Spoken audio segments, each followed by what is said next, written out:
Hello, welcome to the latest episode of Halloween month 2022. Today we're reviewing the New 52 Batman Incorporated Volume 1 Demon Star, which the series came out in 2012, which is the uh, year the New 52 came out, but this graphic novel came out in 2013 and is written by Grant Morrison and Chris Burnham.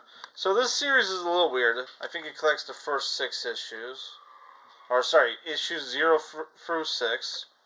And this series is a little weird because it's like a continuation of Grant Morrison's run on Batman before the New 52, but they made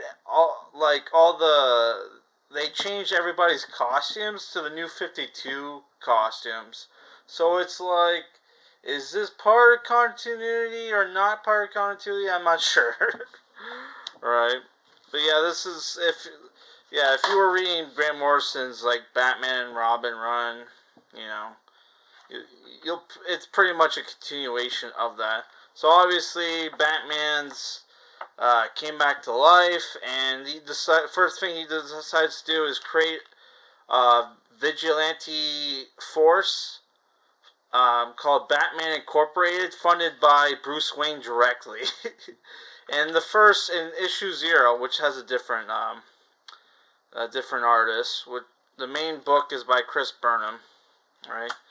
And yeah, it's after the events of the island of Mr. Mayhew, right? Where Batman and a bunch of European superheroes, fought together. One of which died. Somebody named Dark Ranger, right? And yeah, this book is just you see Batman, form Batman Incorporated and recruit a bunch of superheroes, right? All of which have no superpowers. Alright, maybe recruit some superpower, some individuals with superpowers. And what's cool, funny thing, there's one of the people they try to recruit is a Japanese superhero, but because he has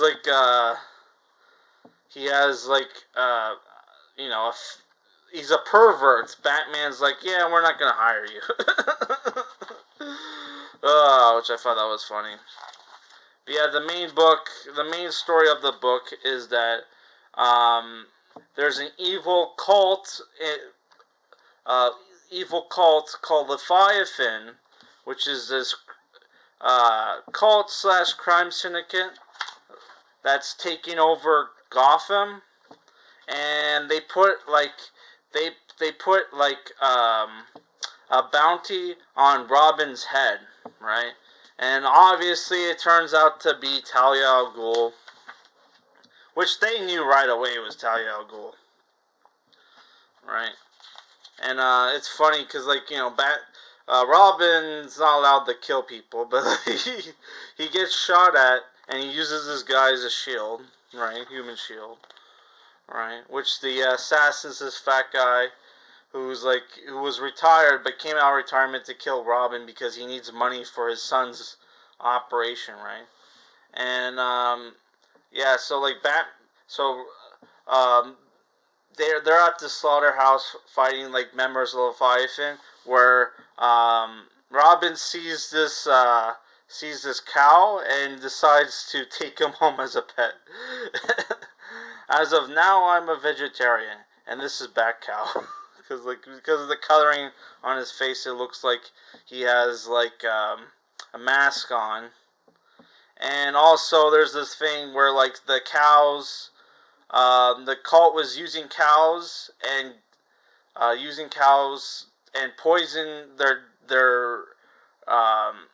DNA with this mind control drug. So everybody who would eat from these cows would be susceptible to suggestion and shit, right? Yeah. So this book, I thought the book was good. The writing was good.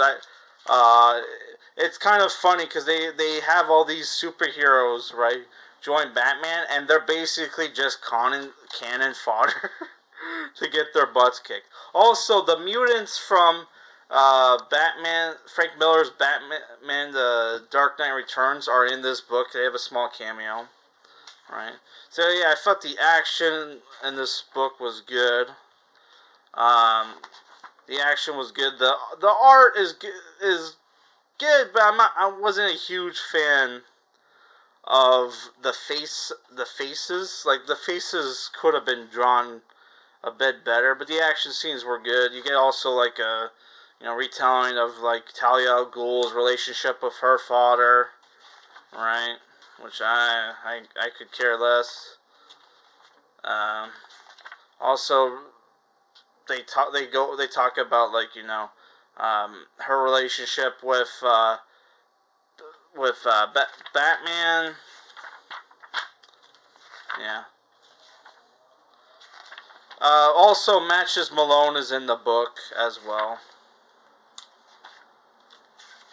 Right. And I really like some of there's some really cool imagery in this book, right? And like, also, like, there's like Grant Morrison, I think, worked on Judge Dredd, and there's a character who looks just like a Judge Dredd, looks like a Judge Dredd character. This guy, who's called Wingman, right?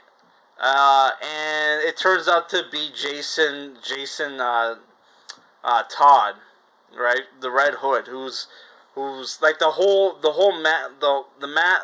helmet and the bottom half is a mask too, right? Yeah.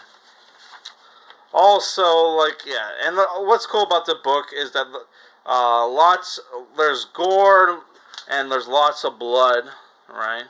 Very R-rated story. Also, this guy's in the book, Merlin the Archer, and I swear to God, I've seen this character before. I think he was like a JSA villain. Does anybody know who Merlin the Archer is? Let me know. But yeah, this was a great book. Also, there's this thing where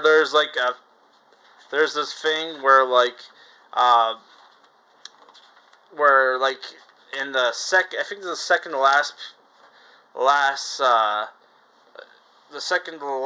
issue in this book is about, you get like a flash forward into the future where Damian Wayne is Batman, and like Gotham's in absolute chaos. The fucking zombies from that Garth Ennis book, Cross, are like, all over Gotham, and it turns out to be like a virus Joker created that turns everybody into crazy homicidal maniacs, and the only survivors of the Joker plague live in Arkham Asylum, right?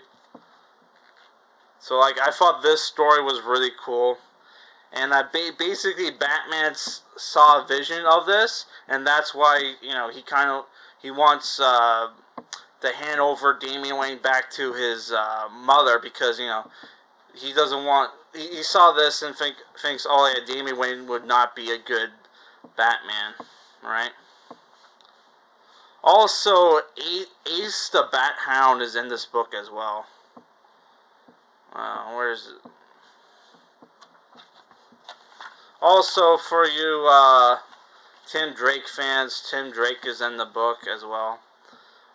Yeah, there's this great scene where like a bunch of Batman's allies get wasted, right, by a chap from Talia al Ghul. Also, there's this dude who's supposed to be another clone of Batman, which, come on, Grant Morrison, how many times have you made clones of Batman in your storylines, man? And this kind of gave me Dark Knight Rises vibes, right? Because that movie came out in 2012, right? Okay, here's the cover gallery. There's what's his name? Fuck. Long time. Fuck, man. I can't remember this guy's name, but like, he worked with Grant Morrison on New X-Men, right? And also Batman and Robin. Oh man, I totally forget the guy's name. What is it? Frank Quitely. Yeah. Okay, what did I think about this book? Pretty much would be an 8 out of 10 if some of the faces. I didn't like some of the faces, how they were drawn, and their facial expressions. But overall, great book. 7 out of 10. Totally recommend it. Right? So for our next Halloween month review. No, this isn't Batman month anymore. We're going to review Marshal Law. I have the first 6 issues. I don't know if I'm going to review them all in one video, or I'm going to do like maybe 3 one video, and we'll do like the other 3 in another video. I'm not sure. But yeah, look forward to that review.